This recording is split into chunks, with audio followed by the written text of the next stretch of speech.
नमस्कार प्रेक्षकांनो, या मालिकेच्या आजच्या जबरदस्त भागामध्ये आपलं स्वागत आहे. आणि त्यामध्ये आता मंदाकिनीला दोघांनीही सांगून थकल्यानंतर आता स्वानंदीचे बाबा म्हणतात की नंदू, अगं किती लाजिरवाणी गोष्ट आहे. मी काय आता हिला घरी घेऊन जाण्यासाठी हिच्या पाया पडू काय? आणि आता ते सगळं ऐकून घेता स्वानंदी म्हणते की हे बघा, तुम्ही एवढा विचार करू नका बरं बाबा, आणि एवढ्या गोष्टीचं तुम्ही टेन्शनसुद्धा घेऊ नका. स्वानंदी म्हणते की मी तिच्याशी बोलेन आणि नंतर तिला घरी पाठवेन. तेव्हा आता स्वानंदीचे बाबा म्हणतात, नंदू हे तुझ्यासाठी फार अवघड होईल बरं का, लक्षात ठेव. आणि स्वानंदीचे बाबा म्हणतात, नंदू तिच्यामुळे तुला जो त्रास होतोय ना, तोच मला सध्या बघवत नाहीये. स्वानंदीच्या डोळ्यात आता पाणी येतं. तर स्वानंदीचे बाबा म्हणतात, ए बाळ, तू रडू नकोस. आपल्या घरासाठी तू काही कमी झटलीस का स्वानंदी? आता इकडे मलिकाच्या आणि मंदाकिनीच्या बेडरूममध्ये गप्पा चालू असतात. आणि आता मंदाकिनी म्हणते की बाबा, तुम्हाला माहीत नाही व्याहीनबाई, अहो लेकीचं आणि बापाचं किती जमतंय. आता बघा, लेक ना सगळं काही त्यांना फटाफट सांगेल आणि ते सुद्धा लेकीला. दोघांचं ना खूप पटतंय. आणि दोघांच्या अशा गप्पा चाललेल्या असतात ना, दुसऱ्याच्या कानाला सुद्धा खबर लागणार नाही. मंदाकिनी म्हणते की जर या मुलीने आपल्या वडिलांना समजावून सांगितलं असतं की नाही, काळजीपोटीच आई हे सगळं करते, तर नसतं जमलं का? आदिराला पाठिंबा देण्याची काय गरज होती? मलिका म्हणते, एकदम बरोबर बोलल्या. आणि मग नंदूचं ऐकून हे सुद्धा माझ्यासोबत भांडतात. बघितलं ना आता माझ्यासोबत कसे भांडत होते ती. मलिका म्हणते की जाऊ द्या ना, अहो तुम्ही त्यांच्याकडे लक्षच देऊ नका. मलिका म्हणते की तुम्ही स्वतःला कशाला त्रास करून घेताय? मंदाकिनी म्हणते की मला ना आता काय करावं तेच कळत नाही. मंदाकिनीचा हात पकडत मलिका म्हणते की अहो एकदम सोपं आहे. आता ना सगळ्यात मोठं हत्यार बाहेर काढायचं. घाबरतच मंदाकिनी म्हणते, बापरे आता काय? तर मलिका म्हणते की अहो हुकमाचा यक्का. मंदाकिनी म्हणते ते काय असतं? तर मलिका म्हणते खूपच भोळे आहे तो तुम्ही. आणि इकडे आता मलिका म्हणते की तुमचा जावई आहे ना समर राजवाडे, आत्ताच्या आत्ता त्याला फोन करायचा. मंदाकिनी म्हणते की आणि काय बोलू? तर मलिका म्हणते काय भोळ्या आहात हो तुम्ही. मलिका म्हणते जाऊ द्या, तुमचा माझ्यावर विश्वासच नाही ना, मी जाते.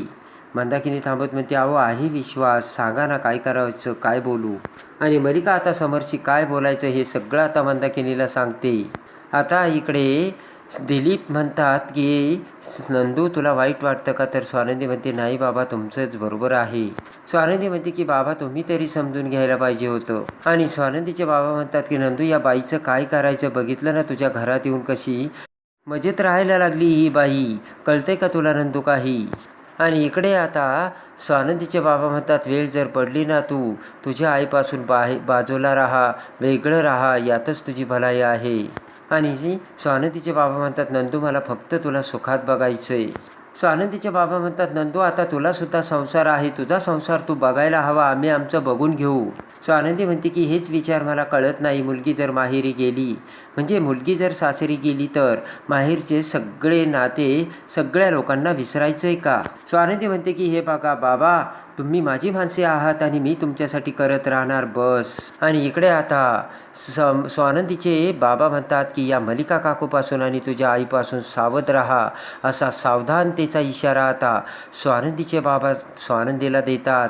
स्वानंदी म्हणते, बाबा मी तुम्हाला शब्द देते, लवकरात लवकर मी ना आईला घरी पाठवीन. आणि नाविलाजाने आता स्वानंदीचे बाबा म्हणतात, ठीक आहे नंदू, आणि लगेच आता ते तिथून निघतात. आणि इकडे आता समर हा ऑफिसमध्ये सगळ्या स्टॉफसोबत मीटिंग करत असतो.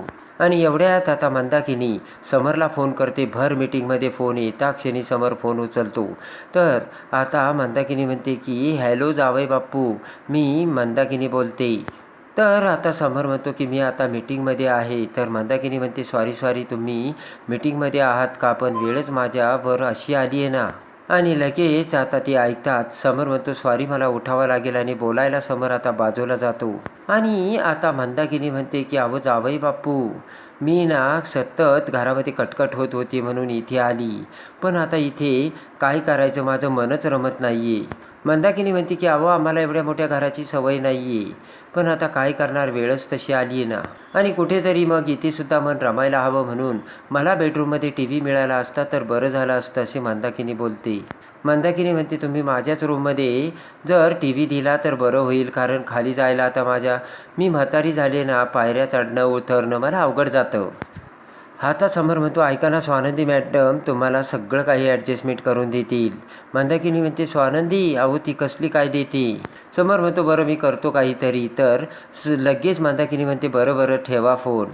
आणि पटकन आता समर तिथे मीटिंगमध्ये येऊन बसतो आणि हळूच आनंदला म्हणतो की स्वानंदीच्या आई आमच्याकडे राहायला आली आणि त्यांना गेस्ट रूममध्ये तिथे टी व्ही लावून पाहिजे. आणि लगेच आता समर म्हणतो की करून टाक एवढं काम. तर आनंद म्हणतो, करतो. इकडे आता रोहन कंपनीत फोन करतो आणि म्हणतो की मला एक सांगा ना, जर माझा पगारच झाला नाही तर मी घर कसं चालवणार आहे. रोहन म्हणतो, हे बघा मी सुद्धा टीम प्लेअर आहे, मी कधी अशा सुट्ट्या घेतल्यात का नाही ना, मग माझं पेमेंट का होल्ड केलंय. आणि आता इकडे रोहनला पेमेंट मिळाले नसल्यामुळे रोहनची चिडचिड होऊ लागते. तर तेवढ्या स्वानंदीचे बाबा तिथे येतात आणि लगेच आता रोहन त्यांना म्हणतो, बाबा काय झालं हो तिकडे. तर स्वानंदीच्या बाबांकडे बघत आदिरा म्हणते, थांबा मी तुम्हाला पाणी देते. तर सुश बाहेर येत म्हणते की मम्मा आली ना कुठे, आणि दरवाज्यात जाते. आता सुस्मिता आणि रोहन इकडे तिकडे बघत बाबांना विचारतात, मम्मा नाही आली का, आई कुठे सांगा ना. तर स्वानंदीचे बाबा म्हणतात, नाही आली ती. तर सगळ्यांना मोठा धक्का बसतो. आता इकडे समरने सांगताच आनंदने गेस्ट रूममध्ये टी व्ही लावलेला असतो आणि आता टी व्ही बघताच मंदाकिनी खुश होते. तर आता मंदाकिनी म्हणते, केवढ्याचा असेल काय माहिती. तर मल्लिका म्हणते, 2-3 लाखाचा तर आहे. तर मंदाकिनी तोंडाला हात लावते आणि म्हणते, बापरे जावई बापूंनी माझ्यासाठी 2-3 लाखाचा टी व्ही लावून दिला. आणि आता मल्लिका 2-3 लाखाचा म्हणताच आता मंदाकिनीला जाम धक्का बसतो आणि मल्लिका लगेच त्या टी व्हीचा रिमोट मंदाकिनीच्या हातात देते आणि म्हणते, अजून काही लागलं तर सांगा बरं का, आणि पटकन एन्जॉय करा असे म्हणत मल्लिका जाऊ लागते. आता इकडे स्वानंदीचे बाबा म्हणतात की मी तुझ्या आईला मंदाला खूप विनंती केली येण्याची, पण ती काही आली नाही आणि आता ती माझ्या नंदूला ती तिथे सतत त्रास देत राहणार. आता रोहनला तर धक्काच बसतो. आता स्वानंदीचे बाबा म्हणतात, तिचा मूर्खपणा वाढतच चाललाय रोहन आणि मी काहीच करू शकत नाही. आणि आता स्वानंदीचे बाबा आतमध्ये निघून जातात. तर रोहन आता आदिरावर भडकतो आणि म्हणतो, बघितलं का तुझ्यामुळे काय झालं आदिरा. आता इकडे मल्लिका जाता स्वानंदी ही आता गेस्ट रूममध्ये मंदाकिनीकडे येते आणि तो टी व्ही बघून स्वानंदी म्हणते, काय तू टी व्ही कसं काय मागवला. तर मंदाकिनी म्हणते, जावई बापूंना फोन केला आणि लगेच त्यांनी दिला टी व्ही, त्यात काय एवढं. तेव्हा आता तोंडाला हात लावत स्वानंदी म्हणते, तू त्यांना फोन केला आणि टी व्हीसाठी. स्वानंदी म्हणते की आई असं कोणी वागतं का, अहो ते बिझी असतात, मी सुद्धा त्यांना ऑफिसमध्ये फोन करत नाही. स्वानंदी म्हणते, एकतर तू अशी त्यांच्याकडे घरी येऊन राहतेस आणि आता टी व्हीही मागितला. आणि तेवढ्यात आता मल्लिका तिथे येत म्हणते की स्वानंदी अगं का चिडतेस त्यांच्यावर. तेव्हा मल्लिका म्हणते, मी त्यांच्यावर चिडत नाही आहे. मल्लिका म्हणते, टी व्ही तर लावला फक्त त्यांना बघायची सवय आहे स्वानंदी. आता मल्लिका म्हणते की आपल्या घरी काय रूल आहे, अतिथी देवो भव, मग चिडून काही उपयोग होणार आहे का. तर स्वानंदी म्हणते, मी जरी चिडले तरी काय उपयोग होणार आहे. आणि स्वानंदी नावेलाजाने तिथून निघून जाते. आता इकडे स्वानंदीचे बाबा त्यांच्या बेडरूममध्ये लाईट बंद करून विचार करत बसलेले असतात. तर तेवढ्यात आदिरा चहा घेऊन तिथे येते आणि लाईट चालू करून म्हणते, बाबा असे अंधारात का बसला होता. तर आता स्वानंदीचे बाबा म्हणतात, काही नाही जरा डोकं दुखत होतं. आता आदिरा म्हणते की हे सगळं बाबा माझ्यामुळे घडतं, मी जर वेगळं राहण्यासाठी पुश केलं नसतं तर हे घडलं नसतं. तर स्वानंदीचे बाबा म्हणतात, आदिरा बाळा असं काहीच नाही आहे बरं का, तुझ्यामुळे काहीच नाही झालेलं. स्वानंदीचे बाबा म्हणतात, तू वेगळं राहण्याचा निर्णय घेतला ते फक्त निमित्त ठरलंय. स्वानंदीचे बाबा म्हणतात, आजपर्यंत तिने हेच केलं आहे, मी दिवसा काही व्यवसायाच्या निमित्ताने बाहेर असायचो ना, ती तिची मनमानीच करायची. आणि इकडे आता समर घरी येताच आता समर आता स्वानंदीला म्हणतो की तुमच्या आईने मला भर मीटिंगमध्ये फोन केला होता आणि टी व्ही लावून द्या म्हणून सांगितलं. तर स्वानंदी म्हणते की हे असं भर मीटिंगमध्ये फोन करणं तिचं चुकीचं आहे, तिने असं करायला नको होतं. तर तेवढ्यात मंदाकिनी तिथे येते, म्हणते, काय चाललंय स्वानंदी तुझं. तर स्वानंदी ही आता मंदाकिनीकडे बघते. इकडे आता स्वानंदीचे बाबा आदिराला समजावत आदिराच्या डोक्यावर हात ठेवतात. तर आदिराला खूप हायसं वाटतं. आदिरा म्हणते की पुन्हा एकदा बाबा हात ठेवा ना, कारण मला ना पिंट्या दादाने बाबांची उणीव कधी भासूच दिली नाही, असा माझा सांभाळ केला, पण आज पिंट्या दादाच माझ्यावरती चिडलाय. मंदाकिनी म्हणते की स्वानंदी अगं तू काय बोलतेस, अगं मी काय रेल्वे स्टेशनवर जाऊन राहायचं होतं का, सांग बरं. मंदाकिनी जावई बाप्पू असे म्हणत समरला म्हणते की मला एक सांगा ना, हिने जर आदिराला समजावलं असतं तर अशी वेळ आली असती का. पण मंदाकिनी म्हणते की आमचीच माणसं ऐकत नाही, काय करणार. आणि रागाने समर म्हणतो, तुम्ही गप्पा मारा, मी आलोच. आणि समर तेथून निघून जातो. तर स्वानंदी म्हणते, आई. मंदाकिनी म्हणते की अगं स्वानंदी, मला वाटलं होतं तू इथे ऐशोआरामात राहतील, पण माझ्या व्याख्याना इथे राजमहालापेक्षा फिक्या पडल्यात आणि मी फक्त एक साधा TV लावून द्यायचं सांगितलं होतं.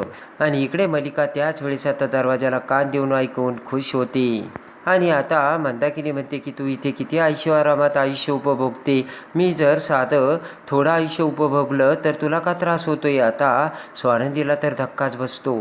स्वानंदी म्हणते की तू ज्या पद्धतीने माझ्या सासरी घुसली ना, त्याचा मला त्रास होतोय आई.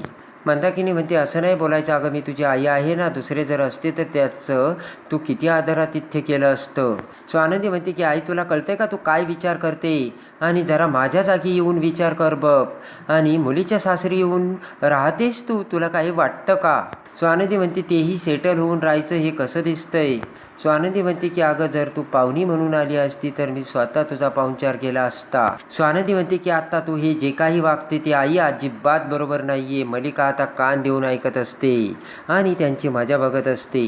आणि ते सगळं ऐकून मल्लिका म्हणते की तुझीच माणसं स्वानंदी तुझ्या संसाराची कसे वाट लावतात ना, ते मला बघायचंय.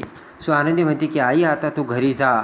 तू तर एक तर बाबांसोबत जायला हवं होतं, तू गेली नाही. आता तू आपल्या घरी जा, मी आपल्या घरी येईन, मग आपण तिथे बोलूयात. स्वानंदी म्हणते, मी रोहनला बोलवते, तो तुला घेऊन जाईल. तर मंदाकिनी म्हणते, मी आपल्या घरी जाणार नाही. तर पुन्हा स्वानंदीला धक्का बसतो आणि आता स्वानंदीला काय करावं ते कळतच नसतं. आता त्यानंतर अर्पिता ही इकडे सरपोतदारांच्या घरी येते आणि म्हणते की अधिरा, अगं काय चाललंय, तुझी सासूबाई तिकडे आमच्या घरी येऊन राहते, तर तिचा पिंट्या दादाला एवढा त्रास होतोय ना, तर तुझा पिंट्या दादा घरी कमी आणि ऑफिसमध्ये जादा राहायला लागला आहे. ते ऐकताच आता अधिराला धक्का बसतो आणि ताबडतोब अधिरा आता मंदाकिनीला फोन लावते आणि म्हणते की आई, तुम्ही घरी याल यासाठी मी काय करू. तर मंदाकिनी म्हणते की तुझ्या कुटुंबासोबत नाक रगडून माझ्या पायावरती माफी माग. तर अधिरा ताबडतोब आता राजवाड्यांच्या घरी येते आणि सगळ्यांच्या समोर मंदाकिनी समोर गुडघे टिकून आता माफी मागते. आणि ते बघून समरला आणि सगळ्यांना मोठा धक्का बसतो. आणि आता मंदाकिनी ज्या वेळेस आता राजवाड्यांच्या घरून अधिराने नाक रगडल्याने माफी मागितल्याने तिथून कशी निघून जाते आणि त्यानंतर स्वानंदी ही मल्लिकाचा खरा चेहरा समोर आणून मंदाकिनीची कशी आता वाट लावते हे बघण्यासाठी आणि या मालिकेच्या डेली अपडेटसाठी आपल्या चॅनलला लाईक करा, सबस्क्राईब करा.